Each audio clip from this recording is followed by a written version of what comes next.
ایک تقوی ہے کہ اللہ کے شرک سے بچے، یاد رکھو، ایک تقوی ہے کہ کبائر الذنوب سے بچے، دو، ایک تقوی ہے کہ شرک سے، کبائر اور صغائر سے بھی بچے، اور ایک آخری درجہ ہوتا ہے تقوی کا کہ ما سوى اللہ کا دل میں خیال ہی نہیں،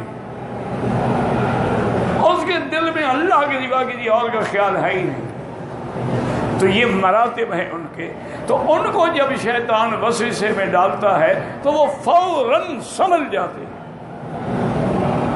اور یاد رکھو یہ وسوسہ ایک ہے، وسوسہ خود نہ لاؤ، لیکن آتا ہے تو کوئی بات نہیں، کیونکہ اللہ نے معاف کر دیا۔ اسی لیے ایک یہودی نے سیدنا ابو بکر رضی اللہ عنہ سے سوال کیا، اس نے کہا کہ یا ابی بکر، یا خلیفۃ رسول اللہ، ہمیں بڑے افسوس ہوتا ہے کہ ہم جب اللہ کی عبادت کرتے ہیں دین موسیٰ پہ رہتے ہوئے تو ہمارے دل میں تو کوئی خیالات نہیں آتے، کوئی وسوسہ نہیں آتا۔ آپ کے مسلمان کہتے ہیں کہ ہمیں تو ایسے گندے گندے وسوسے آتے ہیں، اللہ معاف کرے کہ ان کا ظاہر کرنا زبان پہ لانے سے بھی بندہ ڈرتا ہے، وہ نماز میں ہے لیکن گندے گندے وسوسے آ رہے ہیں۔ تو مسلمانوں کو بڑے وسوسے آتے ہیں۔ تو سیدنا ابو بکر نے فرمایا کہ اچھا ایک بات بتاؤ، میں تمہیں جواب دیتا ہوں۔ ایک مکان ہے، اس میں 2 کمرے ہیں، ایک کمرہ جو ہے وہ تو خالی ہے، ایک کمرہ ہے جس میں پیسہ ہے، تجوری ہے، سونا ہے، چاندی ہے، دولت ہے، پیسہ ہے۔ ڈاکو اگر داخل ہوگا تو کون سے کمرے میں داخل ہوگا؟ اس نے کہا جہاں مال ہوگا وہاں خالی کمرے میں کیا کرے گا؟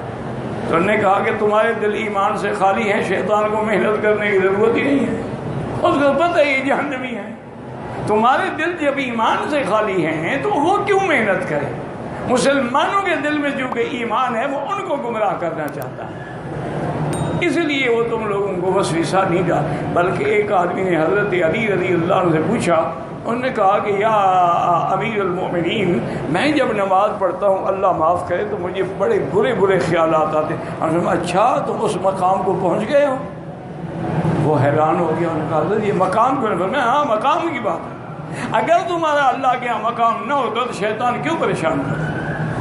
جتنا وسوسہ آتا ہے آنے دو، اس کا کوئی فکر ہی نہ کرو۔ تو اس لیے اللہ تعالیٰ نے ان آیات مبارکہ میں یاد رکھیں کہ یہ بیان فرمایا کہ ایمان والے، اور سب سے بڑی بات یہ ہے کہ اللہ کے حکم کے مطابق شیطان کے وسوسے سے بچنے کا کیا علاج ہے؟ کیونکہ شیطان ایسا دشمن ہے جو ہم کو دیکھتا ہے ہم نہیں دیکھ سکتے۔ انہ یراکم من حیث لا ترون، انہ یراکم هو وقبیلہ من حیث لا ترون، تم نہیں دیکھ سکتے ہو۔ تو جو دشمن نظر نہ آئے وہ تو بڑا خطرناک ہوتا ہے نا۔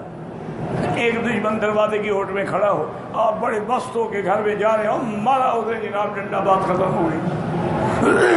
تو اب اللہ نے ہمیں کیا بتلایا ہے کہ وہ تمہیں نظر نہیں آتا، تم اس کی پناہ پکڑو جس کو کوئی بھی نہیں دیکھ سکتا۔ کہو اعوذ باللہ من الشیطان الرجیم، فاستعذ باللہ، اللہ کی پناہ پکڑ لو، کیونکہ اللہ کو تو اس کی آنکھیں بھی نہیں دیکھ سکتی، کوئی طاقت دیکھ ہی نہیں سکتی دنیا میں۔